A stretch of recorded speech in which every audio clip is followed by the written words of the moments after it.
Naging bisita ang aktor at direktor na si Zian Lim sa programang Fast Talk with Boy Abunda nitong Miyerkules, June 12, 2024. Doon ay nilinaw ng aktor ang tungkol sa kontrobersyal na breakup nila ng kanyang ex-girlfriend na si Kim Chiu. Sa panayam sa kanya ni Boy Abunda, tinanong ang aktor kung magkaibigan sila ng kanyang dating jowa matapos ang kanilang paghihiwalay. Nagulat ang aktor sa tanong at sinabing of course, yes. Anya, to be completely honest, ever since we went our separate ways, hindi pa po kami nakakapag-usap. But when that night happened, maayos yung pag-uusap namin.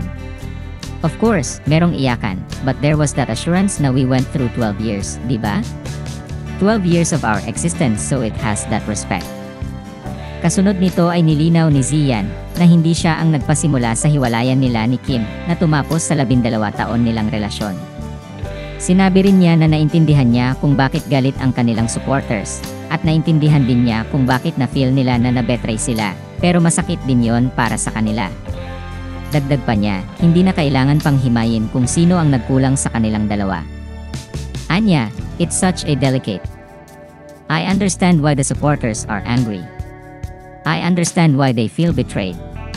Pero masakit din yon para sa amin. They're watching it from a distance. Ito kaming dalawa, and we have our talks.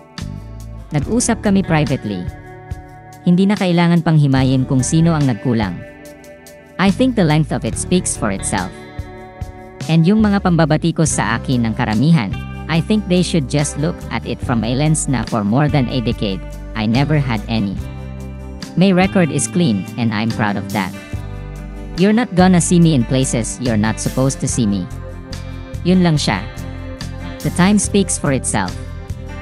Nilinaw din ng aktor na hindi siya gumagawa ng ingay para pag-usapan ang tungkol sa kontrobersyal na breakup nila ni Kim dahil lang may pelikula siya ngayon na Playtime.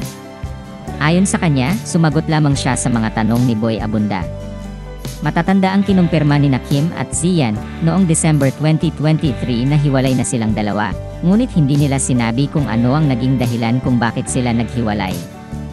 Sa panayam ni MJ Felipe kay Kim Chiu noong June 7, 2024, sinabi ng aktres na mutual ang naging desisyon nilang tapusin ang kanilang relasyon. Hiling naman ng It's Showtime co-host na sana ay huminto na si Zian sa pagbibigay ng komento ukol sa kanilang nagtapos na pagsasama dahil ayaw niya nang maging masama yung loob niya. Anya, it ended, the journey was beautiful. Ayaw ko nang maging masama yung loob ko, kasi paulit-ulit na lang. Let's give it a rest and let's leave respect to each other.